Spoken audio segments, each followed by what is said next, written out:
Good morning. Another day of the government shutdown. Donald Trump is talking about taking back our cities and things like that. Everything has changed for educational purposes only. It's early, so I don't know how long I'm going to be with y'all, but I definitely wanted to talk about this before I went to bed. So hopefully you can see it. Make a deal, sure. I mean, you have right now subsidies. You have subsidies. That's the problem with Obamacare. The subsidies are so much. It's billions and billions of dollars is being wasted. And we can have a much better health care than we have right now. And we're talking to them. I mean, I'm not saying that's going to happen because this has also been going on, not for 3,000 years, but it's been going on for a long time. But yeah, we're talking to the Democrats. I'd like to see a deal made for great health care. Yeah, I want to see great health. I'm a Republican, but I want to see health care much more so than the Democrats. All of this, as you know, the American people are experiencing a lot of pain with any kind of government shutdown. And while you're dealing with Democrats, of course, Republicans are standing. Hey, good morning, you guys. I see you. Sure message directly to the American people. Politics. They encounter some of this pain and despair. How do you get them? Well, up till now, there hasn't been a great deal of pain. There could be a great deal of pain, but up till now, there hasn't been. I will say this, just hang in there because I think a lot of good things are going to happen. That's all I can say. I mean, I think a lot of good things could happen, and that could also pertain to health care. Mr. President, I've seen a surge in attacks on ICE agents across the country, including the shooting in Dallas and over the weekend in Chicago. We saw 10 cars boxing in on ICE agents and another one ramming into an ICE vehicle. Yeah. However, Secretary Long saying that some of these attackers are actually organized and they're planning to kill and ambush these officers. Right. What are the consequences for you? Very severe. We're going to have very severe. We're going to find out who's going after our federal agents. So when you look at Chicago, they've had probably 50 murders in the last 6 or 7 months, 8 months. Many, many people shot, like 30, 40, 50 people shot. Didn't die, but they've been shot. It's like a war zone. And then I listen to the governor and the mayor get up and say how they have it under control. They don't. It's probably worse than almost any city in the world. You could go to Afghanistan. You can go to a lot of different places, and they probably marvel at how much crime we have. Then you go to Memphis, where we are right now. Now, it's just like in Washington, D.C. right now. You people know better than I do because you have to live right inside. And so many of the press have come to me. They've said, "I can't believe it. It's changed so much." We have a safe city in Washington. Memphis will very soon have a safe city. Chicago can be very, very safe. It's going to be very safe. But Chicago is going to be very safe. And you say, why is it that a governor wouldn't accept free help from regardless? I mean, whether it's National Guard or the military or anybody. I mean, if women raped and beaten and knocked to hell, and the same with men where they're being shot all over the place in large numbers. I mean, we had a week in Chicago where 11 people were murdered and 38 people were shot. And then we have a governor get up and say, "Oh, it's safe. We can handle it." He can't handle it. He's an incompetent guy. That's why they threw him out of the family business. They threw him out. I knew the family business very well. And they threw him out. And now he's a governor. And he should say, we'd love to have a safer place. Chicago's a great city potentially. You know, I told you, the head of the Union Pacific Railroad said, "Sir, save Chicago. It's a great city. It's going to be lost if you don't do it." We have no choice but to do this. And when judges give us rulings that, you know, you don't have to do it, Portland is on fire. Unfortunately, with the government being shut down, they can't go into Chicago like they plan to. But hopefully that will end soon, and they can make Chicago just as safe as Washington, D.C. is being has been made safe right now. Portland's been on fire for years, and not so much saving it. We have to save something else because I think that's all insurrection. I really think that's really criminal insurrection. So I appreciate the question. These are unsafe places. We're going to make them safe. So you see what's going on in Memphis. Not pretty, but you know what? We're doing a pretty job because it's going to be a very safe place in a little while. And the people of Memphis are so happy that we're there. And the people of Chicago. So you have black women with MAGA hats on in Chicago, all over the place. They want the guard to come in, or they don't care who comes in. They just want to be safe. And they really don't care. You know, there was one woman, she was great today. She said, you know what? I don't care if it's the National Guard, the Army, the Marines, the Air Force. I don't care who comes in as long as we're safe. And that's the way most of the public feels. We're going to make Chicago really great again, and we're going to stop this crime. Then we're going to go to another one, and we're going to go city by city. We're going to have safe cities. And it was so great that we started with our nation's capital, one of the worst. I mean, so many people, every week somebody was killed. They'd come from Iowa, they'd come from Indiana, they want to see the Jefferson Memorial, the Lincoln Memorial. They want to see something, and they'd get shot. And you'd call their parents, I'm sorry, but your son is dead. And they go, what do you mean he's dead? Came to Washington, D.C. Not anymore. That's not happening anymore. We have a safe place. We have a safe capital. It's as safe as we have probably. I almost forgot. Everything that I share is for fair use and educational purposes only, so we can talk about it, so we can know what's going on in the country, our great country, and fair use. Fair use. Almost just about in the country. Hi, Aaron. I And see if you. you look back 6 months ago, 7 months ago, this was a death trap. You look back during the Biden, I mean, what they did, how badly they managed things. And almost all of these cities, most of these cities are Democrat run. And we don't care, Democrat, Republican, we're going to make them safe. So we have to save Chicago. It's very important. And you can't have a governor getting up and saying it's good when 11 people were shot over the weekend.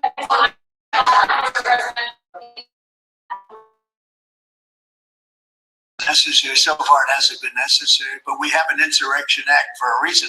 If I had to enact it, I'd do that. If people were being killed and courts were holding us up, or governors or mayors were holding us up, sure, I'd do that. I mean, I want to make sure that people aren't killed.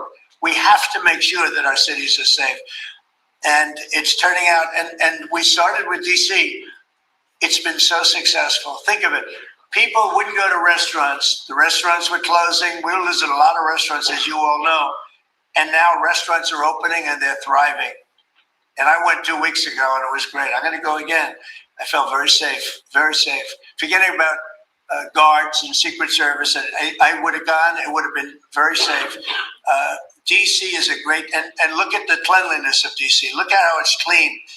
You don't have tents all over the place. We had parks where you couldn't even walk through the park. You had people from tents, and they were violent people. Some of these people were violent people. We have a great, safe capital again. And if you look at it in 6 months from now, it'll be the most beautiful anywhere in the world. It's being cleaned. The graffiti's all gone now. The tents are all gone. Hi, Colonel. I don't know if you guys have been to DC, but there was so much crime. You can't even visit the White House without seeing the homelessness, people that are just. I don't have a problem with homeless people, but you know the problems there, and he did come in and clean it up, and unfortunately, he gets a lot of pushback from what he's trying to do. But we can look at DC and see how the Capitol has been improved. Oh wait, sorry. We have a capital that you can be proud of, but it'll only get better with time. Tomorrow is October 7th, the 2-year anniversary of the original Israeli attack. Do you expect the Gaza deal tomorrow, or is it any sort of hostage? I think we're going to have it soon. I think we're going to have a deal. It's a hard thing. Homelessness isn't a crime, but to be forced to get help for substance abuse disorders or mental health, just so that way our cities can be cleaned up, that's more what he's talking about. For me to say that, when for years and years they've been trying to have a deal with Gaza, but literally for centuries, okay, if you really think about it. But we're going to have a Gaza deal, I'm pretty sure, yeah. And what do you think about the talks? Well, I'm the one that got the hostages back. Remember that, I'm the one that. I was going to ask you that. Yeah, I got them back. Israeli citizens are celebrating what you've accomplished in this deal. Should it come through, there will be a lot of celebration on the streets of Israel. The hostages' families, have they been in contact with you with regard to this deal that could happen? They're so happy about it. It's like they can't breathe. One said, "I can't breathe." You know, it's very sad because you have hostages and you have people that are no longer living.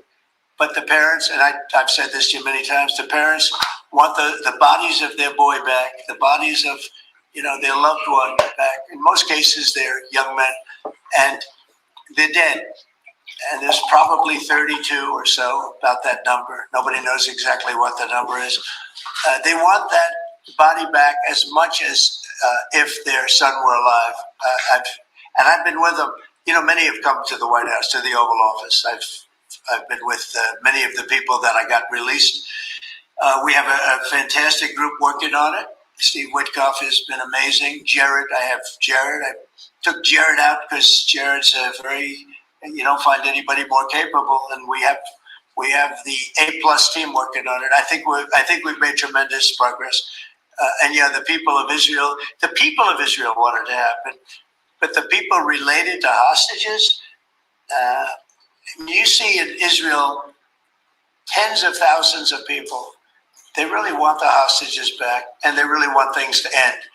And I think Hamas now has been, all I can say is they've been fine. They've been fine. I hope it's going to continue that way. I think it will. I really think we're going to have a deal. We have a really good chance of making a deal, and it'll be a lasting deal. We want to have peace. This is beyond Gaza. Gaza is a big deal, but this is really peace in the Middle East. And the amazing thing is we have every Arab country, every Muslim country, we have every country surrounding. They all want. I spoke with President Erdogan of Turkey. He's fantastic. He's been pushing very hard. He's a very powerful guy, and he's been pushing very, very hard to get this deal done. And Hamas has a lot of respect for him. They have a lot of respect for Qatar. They have a lot of respect for UAE and Saudi Arabia. Everybody is on our side to get this deal done. There's never been anything like it. Nobody's ever seen it. There's always been like 80% of them don't want something done. I think virtually we even had a very strong signal, as you know, from Iran. They'd like to see this done. Mr. President, Mr. President. I think Donald Trump is one of the hardest working presidents. One of them. There's been others, but he definitely, despite all the pushback, has been trying his best to enforce safety in American cities and also around the world. Governor Abbott offered up the Texas National Guard to you. Have you had any other conversations with other red state governors? Yeah, they're willing to offer. Every one of them is willing to offer whatever we need. We thank Governor Abbott of Texas. Every one of the red state, as you call them, red state governors is willing to give whatever we need because they want our agents protected. You know, these ICE agents have a tough job. They have to go in and get, in many cases, stone cold criminals, hardened criminals, long-time criminals. And every essentially Republican governor has offered up whatever we need. And some Democratic governors also. Daniel? Yeah, Mr. President, thank you. Quick question on the subject of the order. The Biden administration, previously speaking, they shut down Alaska for business. You reversed that, reversed it on day one, you opened it up, going after all the critical minerals. This mission of yours, Secretary Burgum, Secretary Wright, to boost our own independent production of critical minerals, rare earths, necessary. Talk about how important that is over the next 4 years. Well, it's very necessary. You know, in the past, we were able to go to other countries, buy whatever we want, but all of a sudden, if those countries are hostile, and by the way, China hasn't been, we've made deals with China. You know, they approved the TikTok deal. Everyone said you'd never get the TikTok deal approved. They approved it, and we have great people buying it. Big, strong American companies are buying it, the most prestigious companies there are, actually, and they're going to make sure everything's good. But President Xi was great. He approved it. So I'm not saying hostile, but it's good to have our own minerals. And, you know, we created tremendous value by creating a road. We built a road that only we can do because we have the rights to do it, number one, and we have the power to do it. And so we built a road that's over 200 miles long through a very beautiful area of the world, actually. Thank you, Saul. Thank you guys for subscribing. Thank you for supporting the commentary. I know that I get a lot of pushback. I'll tell you guys about that some other time, but I appreciate you guys for your support. Thank you.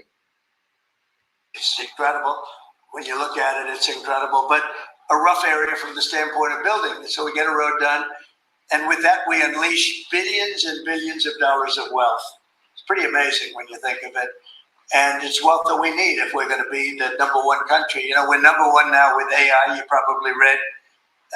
We're beating everybody with AI at levels that nobody ever thought even possible. And one of the reasons we are is because of energy. So our grid is old and tired, like most grids are. They get old with time. You know, the older you are, the older the grid gets, right? But I've allowed the people building AI or other plants, other types of plants, but AI in particular, because they need so much electricity, I've allowed them to build their own power. And it's been amazing. They're building massive plants, and with the plant, they're building their own electricity. They've become a utility in a sense. I said, maybe you'll do better with the utility than you do with the AI. I don't know. But we're letting them build their own electricity. So we don't have to worry about the grid. We don't have to worry about anything. And they're going to build it in such a way that if they have excess capacity, they're going to put it back into the grid. It's pretty amazing. So when they build, we're giving them permits to build their own electric power plants, and it's incredible when you see what they're doing. And because of that and other things that we're doing, we're leading every country. Nobody's even close to us with AI, and AI seems to be the big thing. I don't know. I can't tell you that. There are a lot of people building, and a lot of people are. So far, Donald Trump there's so much fear surrounding Donald Trump and a lot of things that the left wants us to believe. But everything that Donald Trump has said so far, we've seen come into play. We've seen it with TikTok. We've seen it with the Capitol. We've seen it. And none of the things he's talking about, although people don't like to hear it, I know people in my chat are saying to feed the homeless. No one's saying not to feed the homeless. But we also have to keep the American people safe from the homeless and get people help, get them help with mental health care, get them off the streets, give them choices. There's a lot of things that we've just been told that's simply not true, but you hear it from President Trump himself. Have high stock prices because of AI. So a lot of people think it's great stuff. Rest in and I peace, think it's great stuff. Mm-hmm. I look at it as it's amazing what it can do. In terms of medical costs, in terms of knowledge, it's basically information, and information at a level that nobody thought possible before. So we'll see. But they're building plants where you saw the one overlay that I did where, in this case, it's Meta. One of their plants is essentially almost the size of Manhattan. And it's a building, it's a building that covers Manhattan. So it's big stuff. And nobody's even close to us. We're leading AI by so much. Mr. President, since the start of your administration, a lot more Americans wanting to join ICE. And as we're seeing more attacks on them right now, what's your message to rank and file ICE agents who are trying to do their jobs but facing 1,000% increase in attacks? I love your questions, I like you. So who are you with? I'm with NTV. Very I good. still got mugged. You were the one, that's what I thought. You got mugged. You're not getting mugged anymore. No. She was you're lucky to be with us with that deal that happened. I know all about that. You guys remember when that happened? You feel a different world out there, right? Oh, no, you safe with the baby now. Oh, good. Well, you're safe now. Nobody's going to be hurting you in any way. Thank you, Mr. President. Okay, thank you very much. Mr. President, you're in court today. Thank you. So the bottom line on your question, we're just going to make things real safe. We're going to have a country that you can be proud of, not a country that you read about every day where somebody gets mugged from behind or hit over the head with a baseball bat. Those people aren't with us any longer. Yeah, please. Mr. President, Thank you very much. Thank you, Mr. President. On today's call with Lula from Brazil, Yeah. are you considering lowering tariffs after the call? Well, I had a great talk with the president of Brazil, who's a good man. I met him actually at the United Nations. I was going up to make a speech and I didn't have a teleprompter. I was walking up to my teleprompter. I said, I don't have a teleprompter. But just before that, I met with President Lula, and I found him to be very good. I mean, we had a very good talk for about, 2 minutes. And then I went up to make the speech, and I was surprised to see, how would you like that one, Doug? I've got every leader in the world sitting out there. My teleprompter isn't on. You know why, Daniel? Because it was a rigged deal. But fortunately, I made a better speech than I would have if I read it off a teleprompter, which is pretty easy to do. So it was quite a day. That was a big day. But we met and we liked each other. And yeah, we had a great conversation. Yeah, we'll start doing business. And are you considering traveling to Brazil for a school? At some point I would, and he's going to come here. We talked about that. A follow-up question on Israel. Israel government has been arresting and deporting activists that were traveling to Gaza.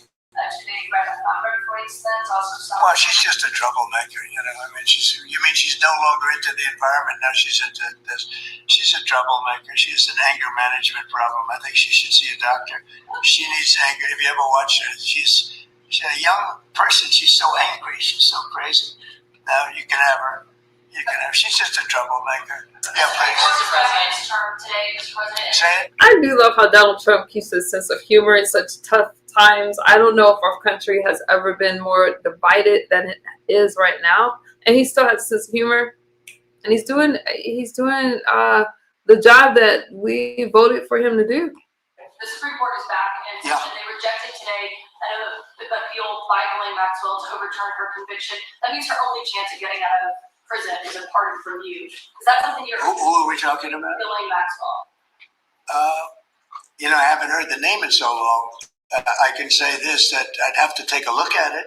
I would have to take a look. Did they reject that? She wanted to appeal her conviction. And what happened? They said that they were not going to hear her appeal. I see. Well, I'll take a look at it. I will speak to the DOJ.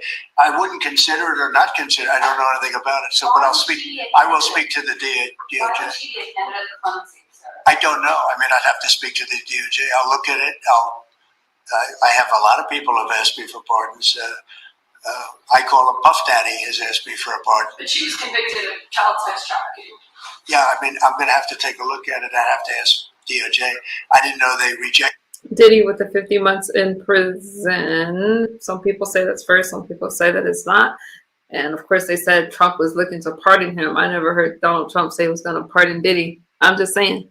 I didn't know she was even asking for it, frankly. Supply Tomahawk missiles to Ukraine or sell them to NATO and let them sell them to Ukraine. Yeah, I've sort of made a decision, pretty much.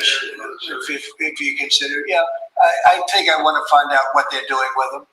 Yes. You know, where are they sending them? I guess I'd have to ask that question. That war should never have started, would have never started. Such bad judgment was used there. I think on both sides, by the way. But nobody looks good with the war with Russia and Ukraine. Nobody. It's been a horrible. This week they lost over 7,000 soldiers between the two of them. This is every week they're losing 7,000, 8,000, 5,000. They have a range of like 1,500 miles or something, and so they'd be able to. No, I know. No, I would ask some questions. I want to see what's. I'm not looking to see escalation. Yes. And tomorrow you're meeting with the Canadian Prime Minister. What's on the agenda for that? Well, I guess he's going to ask about tariffs because a lot of companies from Canada are moving into the United States. You know, everybody's moving back into the U.S. and he's probably going to be asking about tariffs. They're losing a lot of companies in Canada. They're coming into they left here. They left here 20 years ago when presidents that sat right at this desk weren't doing their job properly. They were probably good politicians, but they weren't good at business, and they allowed these companies to leave. All they had to do is do what I'm doing right now. And, you know, I'm not saying it's the easiest thing to do, but it is. It's effective. We're a rich country again. We're a powerful country because, you know, I've ended 7 wars. At least half of them was because of my ability at trade and because of tariffs. If I didn't have tariffs to throw around a little bit, you would have at least 4 wars raging right now with thousands of people a day being killed. What do you guys think about tariffs? People say that it's harming the American people. Other people say that it's helped the economy. So that's another thing that people are divided on. That aren't happening. We settled. You know, we settled 7. We're getting close to settling 8. That would be a big one. And that's something that could happen. But so I think he's coming probably to talk about tariffs because a lot of companies are leaving Canada to come into the U.S.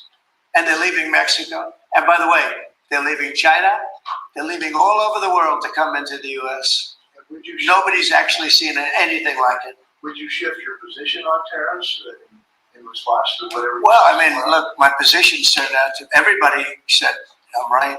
They find billions of dollars that they didn't even know they had. Recently, they said they found billions of dollars and they couldn't understand. I said, check the tariff shelf. And they come in the next hour and they said, sir, you're right. It was from the tariffs. We're a rich, really rich country again.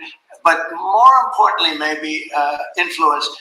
If I didn't have the power of tariffs, you would have at least 4 of the 7 wars raging. I use tariffs to stop wars. If you look at India and Pakistan, they were ready to go at it. 7 planes were shot down. They were ready to go at it, and then nuclear powers. And I don't want to say exactly what I said, but what I said was very effective. They stopped. And that was based on tariffs. It was based on trade. Tariffs are very important for the United States. We are a peacekeeper because of tariffs. Not only do we make, hundreds of billions of dollars, but we're a peacekeeper because of tariffs. Mr. President. Yeah. On the shutdown, Mr. President, the shutdown that occurred during your first term lasted 35 days. Yeah. How long do you expect this shutdown to go? Well, you don't know. Look, I can say this, that it would have not happened except for the Democrats. The Democrats are very foolish. They've lost their way. And we have a new thing now when you look at, it's called crime.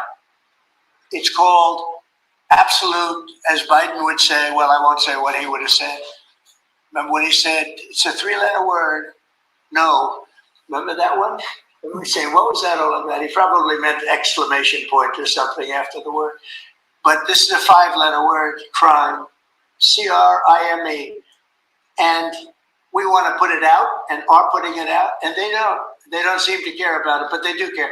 I believe that Pritzker and this mayor of Chicago that like to say about they don't have it under control. Not only is it not under control, it's the opposite. And I believe they're afraid. They're scared for their lives.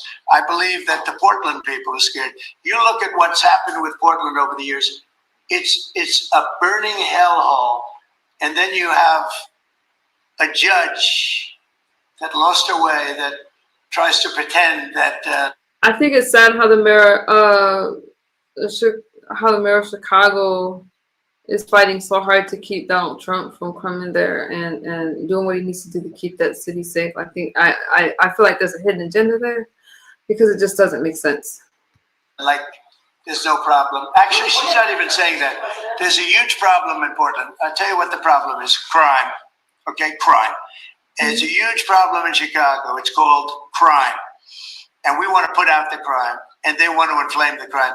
And why they want to, I don't know. But it could be that Pritzker is scared for his life. Yeah. You have an update on the investigation into what happened to you after you went last month? And also, what's your message to Americans who are concerned about your and your family's safety as you're very out of public? Yeah, I am out there. There's no question about it. Well, at the UN, we had a problem with the teleprompter. We had another problem that nobody has actually talked about. The people in the room didn't hear my speech. Did you know that? The people in the room, they didn't have any loudspeakers and they didn't hear my speech. And I thought I made a really good speech. I mean, considering I didn't have the use of teleprompter, which is unusual. But I made a speech. I could have walked off the stage. I guess most people, Doug, I think most people would have just said, we'll see you in about a half an hour, right?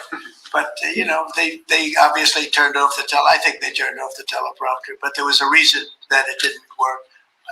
I actually know the reason. They didn't let the teleprompter person into the room, okay, which is essentially the same thing.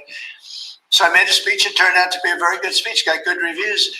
I went out to the audience after the speech. I saw my wife.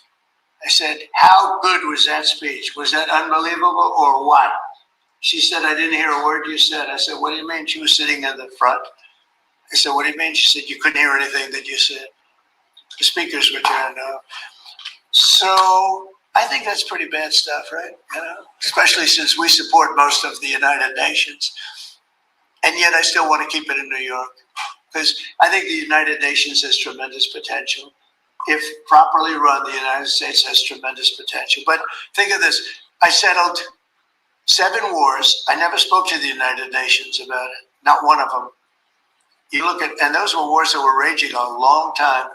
And in many cases. And I settled 7. I'm so sorry. I'm looking at a different screen. Thank you so much, Big Smoke, for the super sticker. You said Trump is a moron. Charlie Cooks. Ooh. I'm not censoring y'all chat, but dang, that's harsh. Okay. Thank you for the super sticker. Are you okay? I don't know how I'm behind. Never heard from the United. They didn't help me. They should be able to settle the wars. I shouldn't have to be settling the wars. Yeah, please. I mean, last week you signed the security guarantees with Qatar. Yeah. Do you see any role for the Senate in that they have to vote on that? If you think Well, I wouldn't mind if they did. If they want to, they'd let me know. Nobody said that. But you know, Qatar has been very, very helpful to us in this process, and I think you'll find that. I think maybe the most influential. They're very influential, very strong. With Hamas, they're very strong. And Turkey's likewise been helpful. I mean, honestly, UAE, Saudi Arabia, everybody's been helpful. I just spoke today with the King of Jordan, and he's been terrific too. I can't think of any country that's been negative about this. This is why it should happen. I mean, everybody wants it to happen. And usually, I read the sticker. But it was as I was reading the sticker, I saw the message. Rest in peace to Charlie Kirk. We'll talk about him, if not tonight, another day. But not everybody's going to agree with my thoughts. You know, not everybody's perfect. when everybody, including, I think, Hamas, and when they want it to happen, it's going to happen. James Comey is being arraigned on Wednesday, obviously after his indictment. Are you worried that your own statements calling for his prosecution could help him actually in his defense of this case? No, I think he's a crooked guy. He's a dirty cop. Comey, I think he's a dirty cop. He's recognized by many people to be a dirty cop and dishonest guy. So all I have to do is, I mean, I have nothing to do with the case. I just say, but you called him Bondi to prosecute him and oppose him. No, I don't call anybody. You know what? I'm allowed to do that if I wanted to do that. But Comey's a crooked guy. He has been for years. And he got caught. Look, he lied. This is just a simple case. He totally lied. And then he confirmed the lie on, I guess, numerous occasions, or at least one occasion. He confirmed the lie. He said, that's what I said, and I stand by it. And, you know, I mean, the guy, and he didn't say, to the best of my knowledge. He didn't say, well, I don't remember. He made a very definitive statement and a very important statement concerning him. And he got caught in an outright lie. And that's why a group of people, it wasn't me that voted, they voted to indict him. But he's a crooked guy, in my opinion, and we'll find out. The court's going to determine that in a little while, I guess. Yeah. Yeah, I'm going to do some farm stuff this weekend. Yeah, please. Navy yesterday celebrating. It was unbelievable. 50th. Can you talk about that? And as we get closer to America's 250th, you've initiated a prayer initiative as well. Yeah. Talk to me about both of those events and why they're so important, particularly the prayer initiative going forward to the. Well, we have, and we're dealing, as you know, with all of the different, and not just evangelicals, Christians. We're dealing with lots of different faiths, religions. And I felt for a long time that, you know, if a country doesn't have religion, doesn't have faith, doesn't have God, it's going to be very hard to be a good country. You know, there's no reason to be good. I want to be good because you want to prove to God that you're good, so you go to that next step, right? So that's very important to me. I think it's really very important. And yesterday was amazing. We went out. We went to the naval base, the largest in the world, actually, and I saw things that were incredible. The level of I don't want to use the word weapons, but they are weapons. It's the technology on these planes, or the carriers, and all of the different things that we saw. They gave us missile displays. They did the whole. I don't think they've ever done anything like it, but it was really impressive. And the talent of the pilots, where they can land. You know, the aircraft carriers look massive, but when you put them in the middle of, like, the Atlantic, or in this case, pretty far off the coast of Virginia, and it's sitting in a big ocean. And it was pretty calm yesterday, but it's still a little bit testy, right? Yeah. And you have these guys land right on a thing and come to a sudden screeching halt, and they're really something. They were taking off yesterday, and they look over, oh, sir. And then you see them And you see him just get ripped back into the seat because the G-forces are so great. And actually, if you're not in great shape, because they were doing maneuvers that were incredible yesterday, and the admirals were explaining that if you're not in really good shape, you don't make it because you pass out. These guys and women. I met some women pilots that, it's incredible what they're able to do. So we saw something that was great, and you saw the spirit. I do see some of your comments in the chat, and I just want you guys to remember to be respectful. One thing about Donald Trump, our President Trump, is that he's doing his best to keep our country safe. He's doing what he has to do. There's been a lot of pushback. There's been a lot of just a lot of fear mongering, I call it. But he won the popular vote for a reason, because the American people do want our borders safe. We do want our cities protected, and we do want to be able to just, we want more. And the way this country has been going, it just hasn't been good. So there's going to be a lot of pushback because people don't like change. But he's doing exactly what people put him in the office to do. Because we had for a couple of thousand, I think they had probably 22,000. Jimmy Kimmel doesn't make him cry. All dressed in the most beautiful white. There wasn't a spot on any of those uniforms. I looked at them. It was just a wave of white. And it was a great crowd and great reception. So, getting back to a very important question that was asked, when you go back a year ago, people weren't joining the armed forces. They weren't joining the Army, Navy, Air Force, Marines, the Coast Guard, Air Force. If you look at, any of them, they weren't joining Space Force. And now we're setting records recruitment. And that goes for the police and fire. Now they want to be policemen, they want to be firemen. And firemen, people don't mention them, but they're incredible. I know so many of them, they're brave as hell. I wouldn't want to do it, I'll tell you. But they weren't able to recruit. The police weren't able to recruit. And the military wasn't able to recruit. We were really off. And I got elected, and it really started on November 5th. I got elected, and somehow the country developed a spirit. Financially, yes, Thank you, but Robert. also with the military. And now we have record levels of people wanting to be in. Every force is filled. We have waiting lists to get into the Marines, to the Army, to the Navy, to the Air Force. We have Coast Guard. We have waiting lists to get in.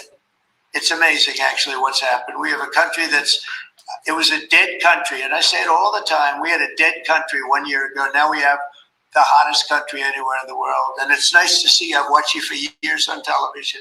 So it's nice to meet you. Thank you very much, everybody. Thank you, press. Thank you, press. Let's go. Thanks, guys. Ooh, that was a lot, you guys. That was a lot. That was a lot. Give me a second. Let me find y'all. That was a lot. Let me see if I can find something really quickly. Where is it? Oh,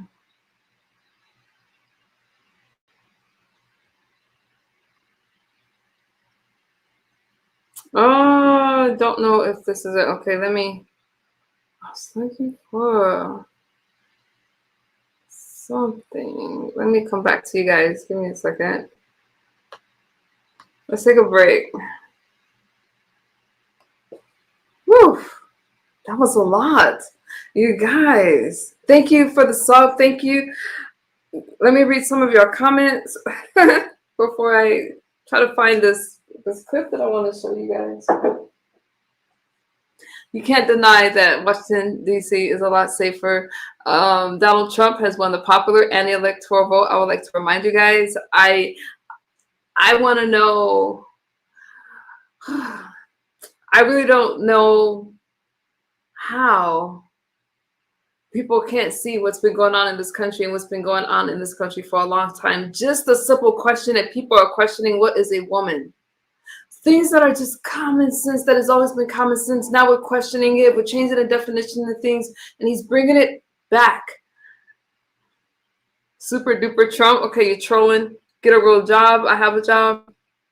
She said Trump is trying to save the country. That's exactly what he's doing. Okay, you guys. You guys are talking amongst yourselves, and that's fine. I did not say that homelessness should be illegal. I said that they're given a choice to get into programs to fix their substance abuse problems, to get into housing. Okay? Because we have to be safe, and we have to be safe. That's another subject for another day. Give me a second to find what I'm looking for. Somewhere here. Hold on.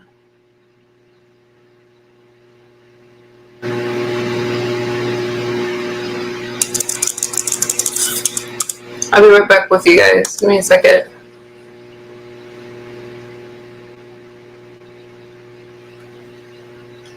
I think this is it.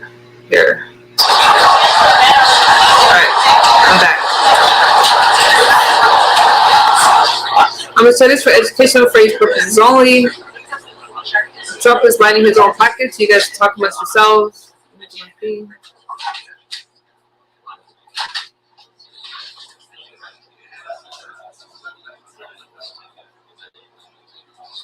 you go.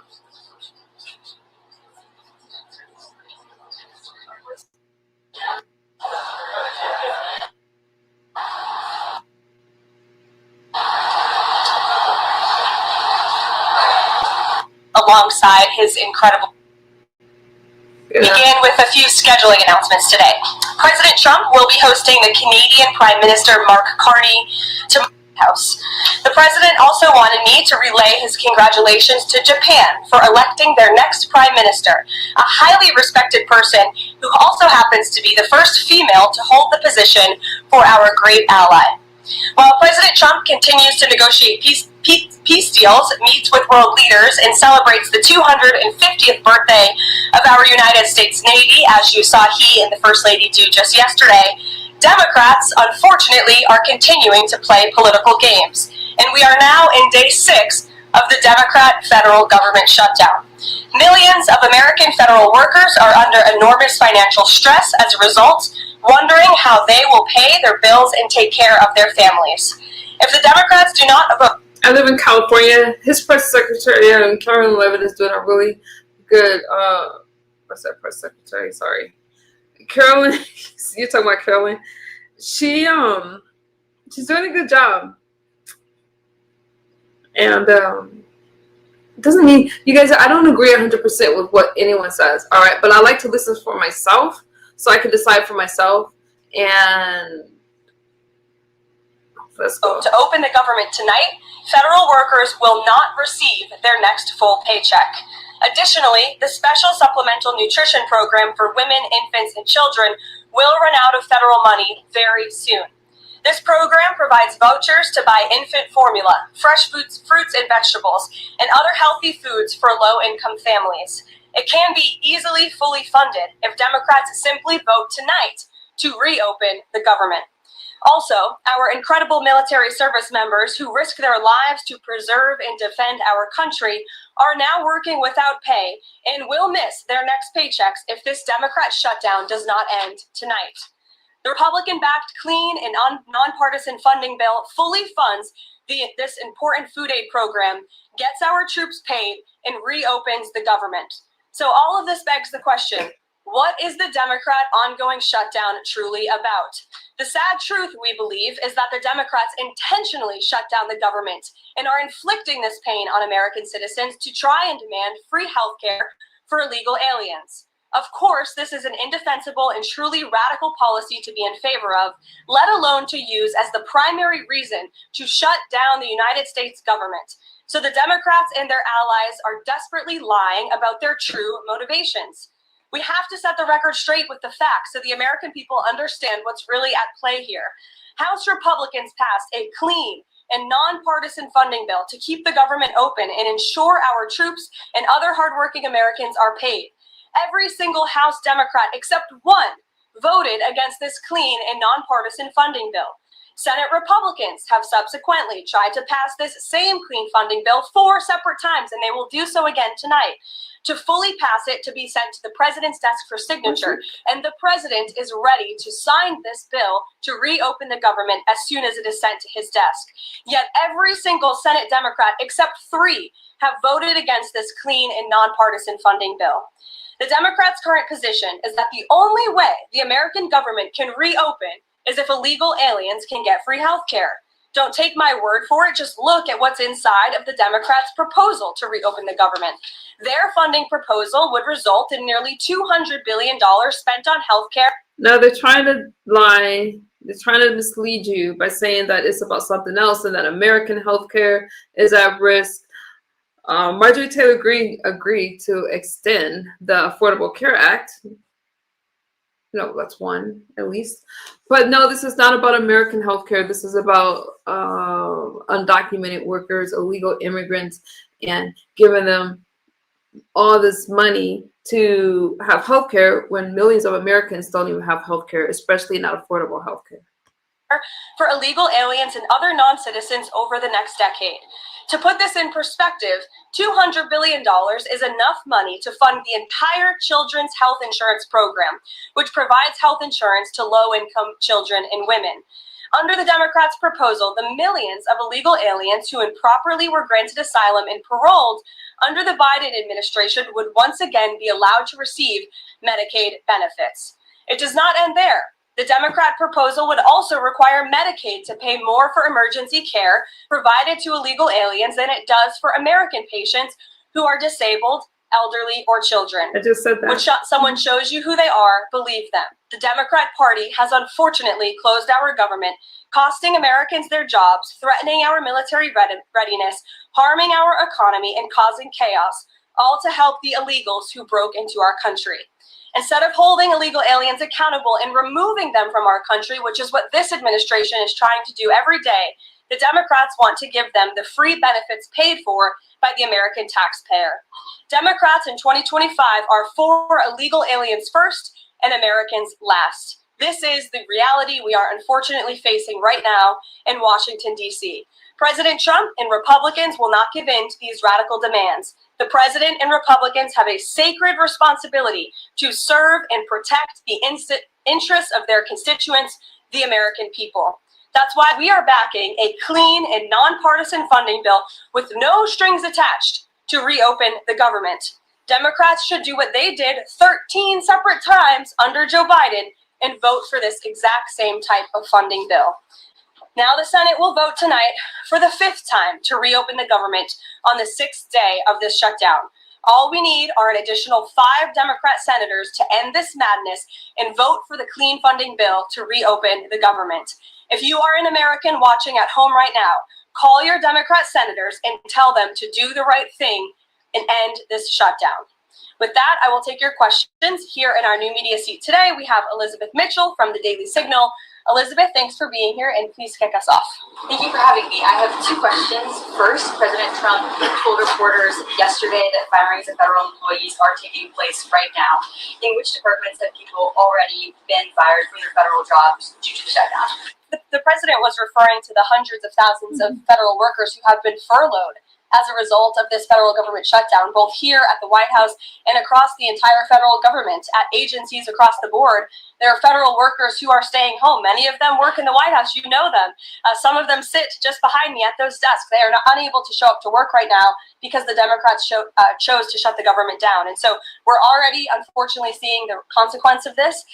And then, of course, the Office of Management and Budget is continuing to work with agencies on who, unfortunately, is going to have to be laid off if this shutdown continues. And Secretary Robert F. Kennedy Jr. said the FDA was required by federal law to approve the new abortion pill last week. Is the administration considering steps to undo this in light of requests from pro-life Congress members and organizations? I think Secretary Kennedy and the Department of Health and Human Services, as I addressed in the briefing last week, were following the law, and we will continue to do so. As I said last week as well, it's not an endorsement of this drug by any means. It's just a law that they were following. Jennifer.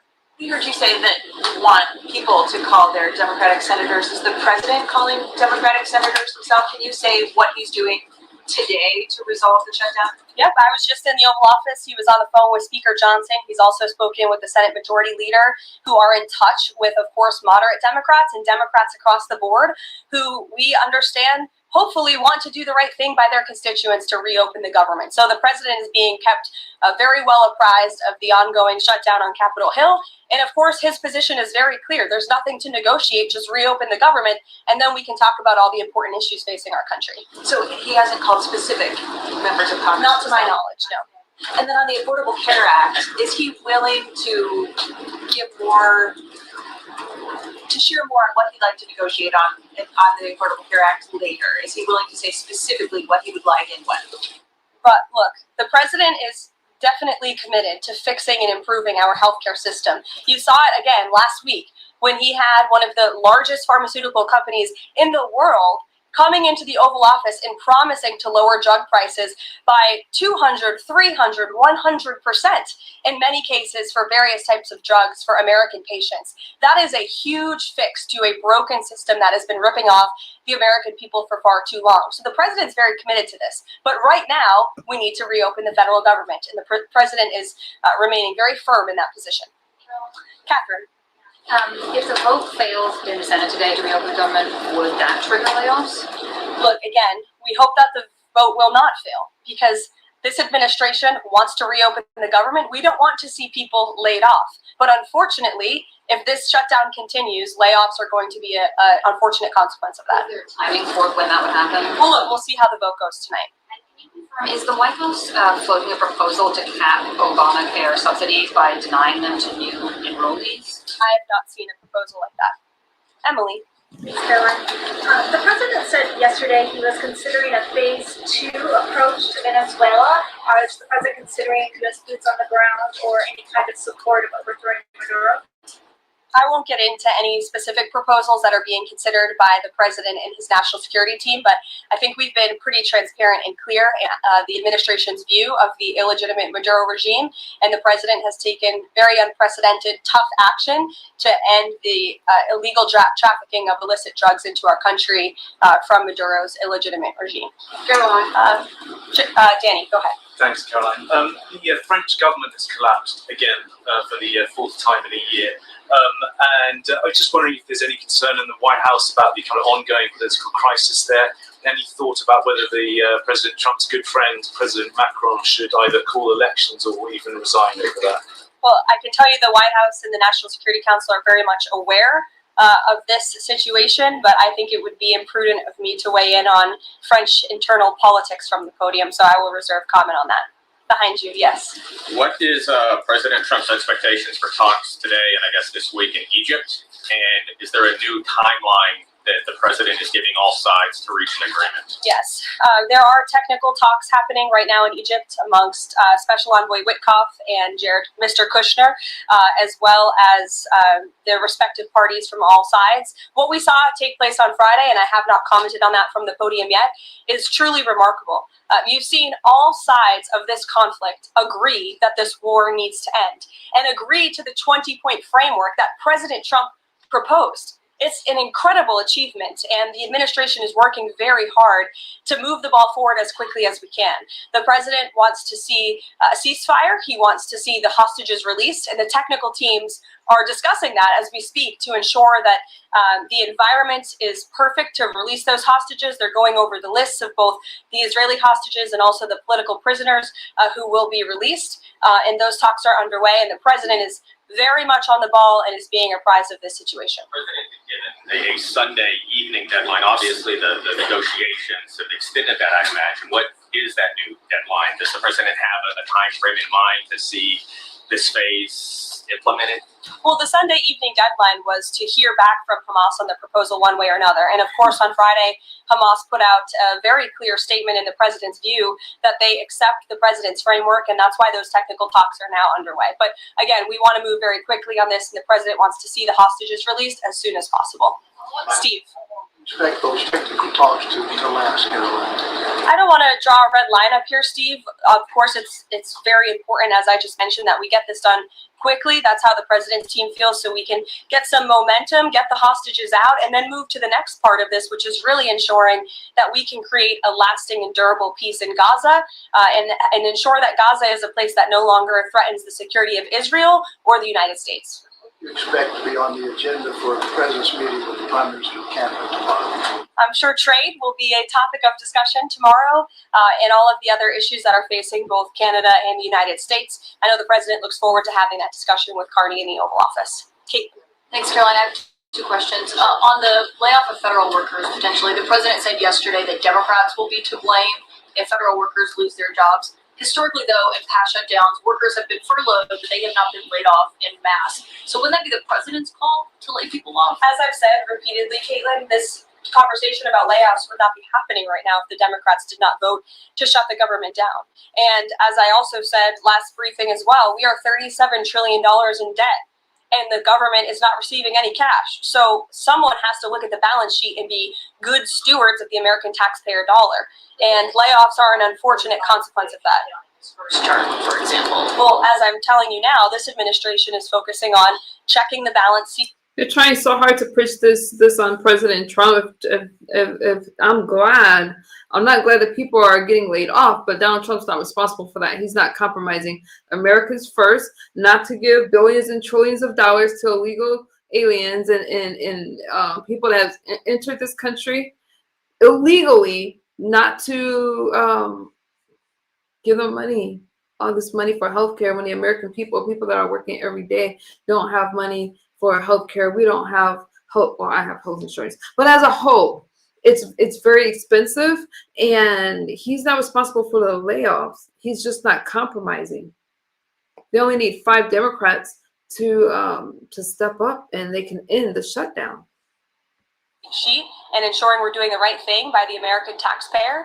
And again, these conversations about layoffs would not be happening in the White House today if not for the Democrat shutdown. And they have a choice to change that. They have another opportunity tonight to do the right thing to reopen the government. That's right. Joey. Judge over the weekend. Sorry, my second question. Can't A deny federal that. judge over the weekend that the president had appointed to the bench in his first term in office basically argued that he could not deploy other states' National Guards to Portland. Basically said that it was untethered, his argument, to what's actually happening on the ground. Which local officials in Portland have said that the National Guard is needed there? With all due respect to that judge, I think her opinion is untethered in reality and in the law. The president is using his authority as commander-in-chief, U.S. Code 12406, which clearly states that the president has the right to call up the National Guard in cases where he deems it's appropriate. And if you look at what has happened in Portland, Oregon, for more than 100 nights, I was talking to our law enforcement team about it this morning, for more than 100 days, night after night after night, the ICE facility has been really under siege by these anarchists outside. They have been disrespecting law enforcement. They've been inciting violence. We saw, again, a guillotine rolled out in front of this federal building. And so the president wants to ensure that our federal buildings and our assets are protected. And that's exactly what he's trying to do. And ultimately, in the case in Los Angeles, that judge ruled in the Ninth Circuit that panel of judges ruled that those troops could remain and that the president was well within his authority to do so. So we are appealing that decision. As you know, we expect a hearing on it pretty quickly, and we're very confident in the president's legal authority to do this, and we're very confident we will win on the merits of the law. But no local officials that you can point to that have said we need the National Guard. Because I spoke to the police chief of Portland last week. He said that the president's claims just don't match up with what's happening on the ground. I would encourage you as a reporter to go on the ground and to take a look at it for yourself, because there's been many members of the press, not press in this room, but independent journalists, some of whom we'll be inviting to the White House very soon to share their stories, because they have been in the middle of these riots and they have witnessed the anarchy that is taking place night after night. It's on video. You should play it on your show. You have a great opportunity on prime time on CNN to show your audience. Yeah, but you're probably talking to partisan Democrat officials who are opposed to everything this president does. You should also ask the people who live in Portland. We've actually heard from many members of the community who have said that this is complete civil disobedience. It's a mess. It's been loud. It's been troubling for neighbors in the community who are just trying to live peacefully. And these people are not there to peacefully protest. They are there to cause mayhem and havoc. Yeah, Caroline. Stephen, go ahead. Thank you, Caroline. 2 questions. First, do you have a reaction to reports that thousands of Cuban troops are deployed alongside Russia fighting in Ukraine? On a very different matter, the president last week floated in an interview with our colleague Daniel from One America a rebate for tariffs of up to $2,000 per person. Is that plan contingent on the Supreme Court's upcoming ruling on the legality of the tariffs? And is the White House preparing for legislation to make that happen? Sure. On the first point, I have not seen that report, Stephen, but I'll check in with our national security team after this and we'll get you an update. To your second point about the tariff rebates, I think it's an idea that the president has discussed and floated with his team of advisors, but no decision has been firmly made at this point in time. Why don't we go to the back? Owen. Good afternoon. Good afternoon. A few days ago, President Trump demanded J. Jones. She's so pleasant. She's so pleasant. Despite the criticism, despite the harsh questioning, she stays pleasant. Mm-hmm. Of Virginia get out of the race for condoning political violence in a text message against a Republican politician a few years ago. He hasn't left the race. He hasn't dropped out. What's the president's reaction? Well, as you know, I'm not at liberty to discuss political races from the podium. I think the president himself made his position very clear, and I think anyone could agree the messages that were sent by this Democrat nominee for Attorney General in Virginia are really shocking, alarming, and completely unacceptable. He was threatening to kill his opponent and his opponent's children, and that type of rhetoric has zero place in our country, and the president was absolutely right to condemn that. Sure, go ahead. Thank you. The Democrats have questioned and scrutinized the president's comments about using potentially the military, American cities, as training grounds for the military. And when you look at Portland, Chicago, local and state officials say that their local law enforcement is able to handle the situations, these protests on the ground. The president says that Portland is burning, using that as justification for the National Guard in Portland. But when you look here in Washington, D.C., the president just last week said it is now a completely safe city, and there are still National Guard members on the streets that are not involved in ICE activities. Can you provide the justification for the White House here in Washington, D.C., why the National Guard members continue to be out on the streets? Because Washington, D.C. has invited the National Guard here. Why? Because the mayor is doing the right thing, unlike mayors in other cities like Portland, as Caitlin and others have pointed out, who refuse to see that there are positive results from when local law enforcement works with federal law enforcement to do the right thing on behalf of their citizens. And Washington, D.C. is no doubt a safer city right now today than it was a few months ago when President Trump started this initiative to make D.C. safe again. And the National Guard is still here because the president and the mayor agree that it's a good thing for the city, just like you're seeing in Memphis. For instance, we'll have National Guard deployed to Memphis. We have federal agents who are on the ground working with state and local law enforcement. The state police in Tennessee are part of this effort. The local metropolitan police in Memphis are part of this effort. State and local law enforcement and federal law enforcement should be working together. And it's a shame that we see in some cities across the country that their mayors are just simply refusing to cooperate because they don't like Donald Trump. And that's what this boils down to. And I don't think any American would disagree that Chicago needs more law enforcement reinforcements, that they need more. Chicago does need more reinforcement. I actually come not close from there, but I lived around those parts, and it's crazy what goes on there. And Caroline's right. A lot of the pushback is hate for Donald Trump, and they're not putting their citizens first and doing what they need to do to keep people safe there. Resources. Look at this headline from over the weekend. At least 30 people shot during the weekend in Democrat-run Chicago. That's right. 5 of them were killed in one weekend. This is completely unacceptable, and the president wants to make American cities safer, and he's willing to work with anyone to do it. If the courts allow you to ultimately send in the National Guard into Chicago and Portland, do Democrats not have reason to be concerned that there are long-term plans by this administration to keep U.S. military or the National Guard in American cities, like what we're seeing here in Washington? Why should they be concerned about the federal government offering help to make their cities a safer place? They should be concerned about this. They should be concerned about the fact that people in their cities right now are being gunned down every single night. And the president, all he's trying to do is fix it. And there has been a complete smear campaign by the Democrats and the media, quite frankly. I was reading Political Playbook this morning, one of the most inside the Beltway newsletters you can find. And you guys are framing this like the president wants to take over the American cities with the military. The president wants to help these local leaders who have been completely ineffective in securing their own cities. That's part of the fear that I was telling you, that they try to put all this fear. Oh, Donald Trump's trying to bring the military in. He's trying to take over our cities, and it's nothing like that. He's trying to offer help when the crime is excessive, and the feds, obviously, there's more resources than the local police, and he's trying to bring in more reinforcement to keep the American people safe. And we have already seen there's a positive formula for that. Look at Washington, D.C. The murder rate has declined significantly. Our streets are safer. People who live here feel safer. All of you in this room, I know you do. You just won't admit it.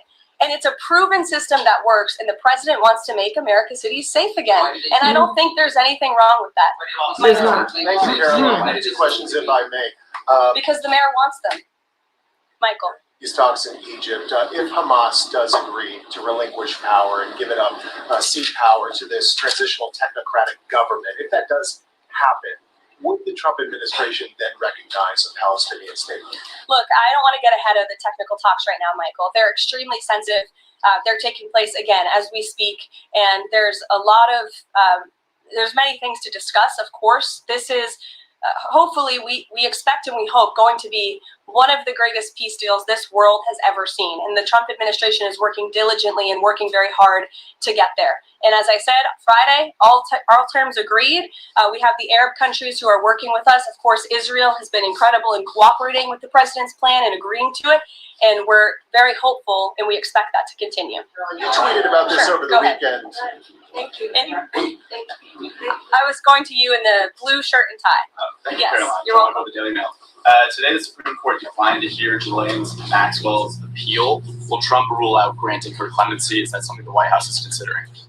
It's not something I've heard discussed. And we don't comment on clemency requests that may or may not have been made, but I'm certainly not tracking that one at this point in time. Caroline. Jordan, go ahead. Thank you, Caroline. So we're talking about these radical groups in Portland and Chicago. I know the president has spoken about potentially going after George Soros with RICO charges and for funding all of this violence. Has there been any update on that? And also, is the administration looking into the other nonprofits, maybe taking away their 501c3 status for funding this violence? And I have one more question. Sure. The financial backing of these groups, particularly Antifa, is certainly something the administration is looking into aggressively. And the federal government has never really been mobilized or tasked with doing that. So we're kind of kickstarting that into gear. The FBI is working on it alongside the White House's Homeland Security Task Force. We have our intelligence community looking into this as well. And even the Secretary of the Treasury is involved with these matters since they are financial in nature. And we will continue to get to the bottom of who is funding these organizations in this organized anarchy against our country and our government. It's a question the American people have been begging the answer for many years, and we're committed to uncovering it. And when we do, I'm sure you'll be one of the first people to know. So, Caroline. Thank you. So Gaza, under the president's plan, is going to be governed by a transitional governance of a technocratic, apolitical Palestinian committee made up of qualified Palestinians and international experts. Now, given how radicalized the Palestinian population is in Gaza and in the West Bank, can you offer some insight or guidance into who are some of these Palestinians that are going to be considered for leadership roles in Gaza, and where are you going to be finding them? Do you have any names? We're not quite there yet, Jonathan. The president believes peace is possible in Gaza, and that's why he presented this detailed and comprehensive plan. The first step of that is securing a ceasefire and releasing the hostages. And then those conversations about ensuring a durable and lasting peace can continue. But what do you need to have peace in a region like Gaza that's been war-torn for far too long? You need security guarantees and you need good governance. And so those will be two of the priorities that this administration is focused on. The president has said he wants the government to reopen this week in a deal. What's going to happen by the end of the week if there's no deal? So what else is there to do? With no deal with what? To reopen the government. Look, as I said, unfortunately, there's going to be a lot of pain inflicted. There already is on the American public, on our troops who are not being paid, again, on women and young children who depend on critical food assistance. We hate to see this. And in fact, the Office of Management and Budget is trying to do everything they can to find funds to get out the door for these vulnerable populations in our country. Again, we shouldn't be having to do that. The Democrats have a chance to change course tonight. I believe the vote's taking place at 6:30, and we urge Democrat senators to vote to reopen the government and to do the right thing. Thanks, guys. Woo, that was a lot, you guys. That was a lot. She did a great job. She did a great job. Okay. Whew. Let me. Where are you guys at? I don't know if they are. Okay. Where are you guys? Whew, that was a lot. I'm going to pray, continue to pray for this country. You guys, regardless if you are Republican or Democrat, you should want to stay for America.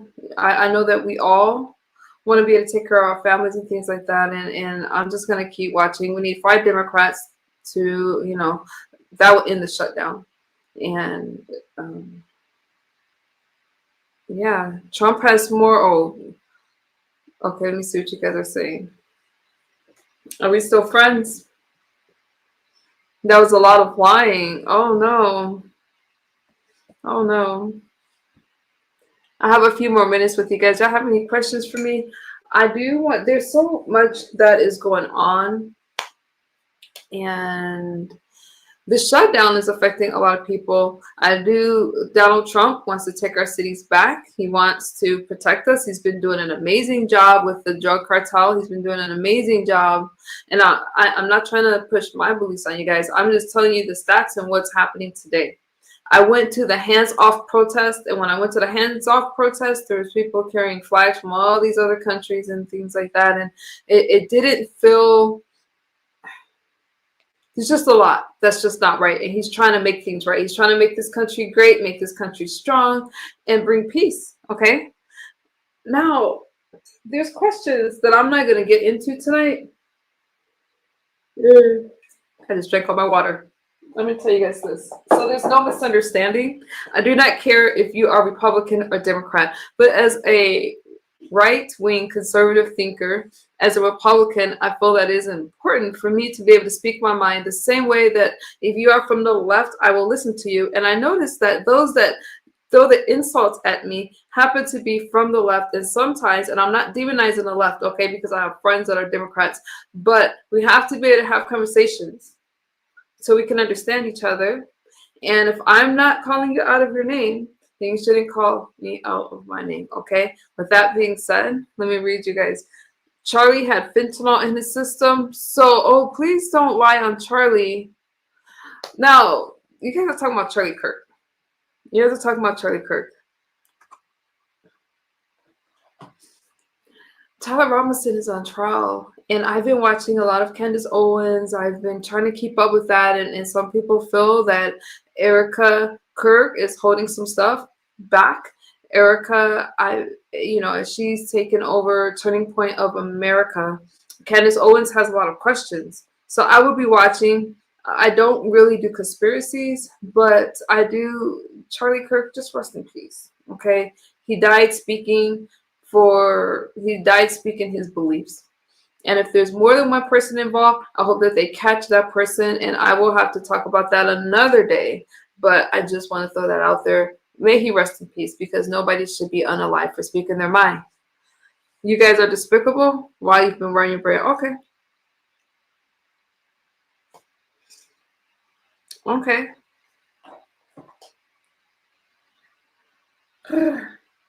Charlie got 360 no scope. He died speaking for Israel, and that's what killed. There's a lot of things surrounding the death of Charlie Kirk, and I have been sent videos. You guys sent me so many clips about it. I am watching it. I'm definitely going to follow the trial of not just Tyler Robinson, but Luigi Mangione, the guy that took the healthcare's life, the CEO. And people are calling him a hero. People are calling Tyler Robinson a hero. They're not heroes. They're cowards. If you take somebody else's life, and it's not justified. Just because you don't like a person's belief, that's not justified, and you don't have the right to do that. And now they're going to stand trial. Okay, we also have the case with Carmelo Anthony, the guy that took the life of the track star. That's another case that's racially divided, and I'm watching it, and I just pray that justice is served. Okay, we are not Charlie Kirk good versus you. Charlie's looking at us now. May he rest in peace. And his organization is stronger than ever.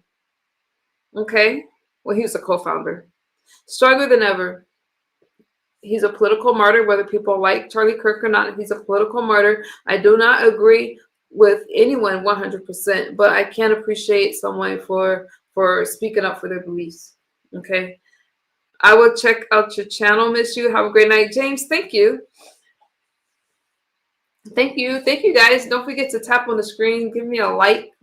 But these subjects, I've gotten a lot of pushback and criticism. A lot of people asking me about my race. This isn't about a white or black thing. It's about a right or a wrong thing.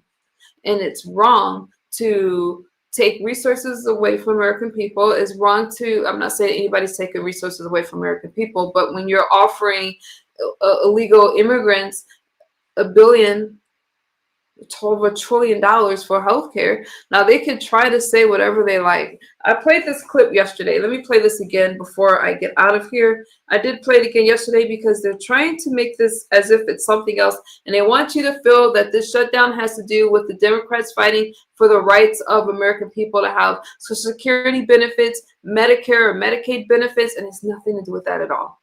Okay, let me find this little clip that I have. Hopefully I can find it without. So I have a lot of clips in here, and I don't want to play the wrong one. All right, I think this is it. Okay.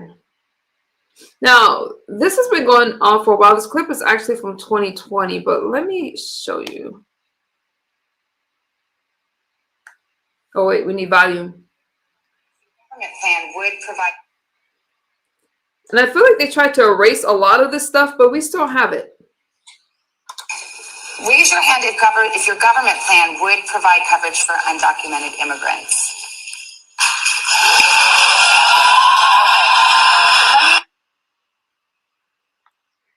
Okay, that's the Democratic debate. Raise your hand if your government plan would provide coverage for undocumented immigrants.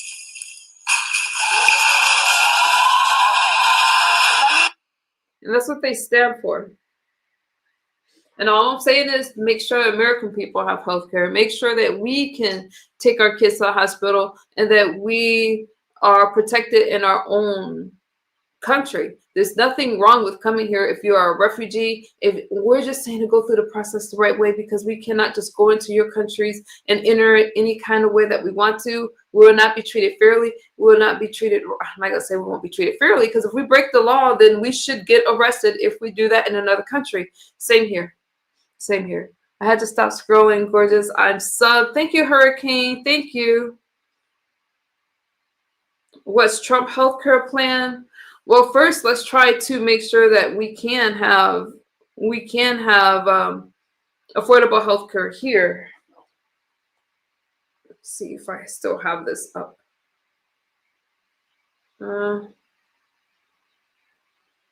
So 2 proposals to fund the government, one from Democrats, one from Republicans, and both failed in the Senate. So we're still shut down, okay? So that's where we are. Hopefully there will be an end in sight. And because we are starting to feel it, and that's what it is. No, what's his plan, Jack? Don't troll me. Nobody on the left will vote for Trump. Joe, you really all over YouTube. What is the point of this line? You're not even debating anyone. I think I made my point.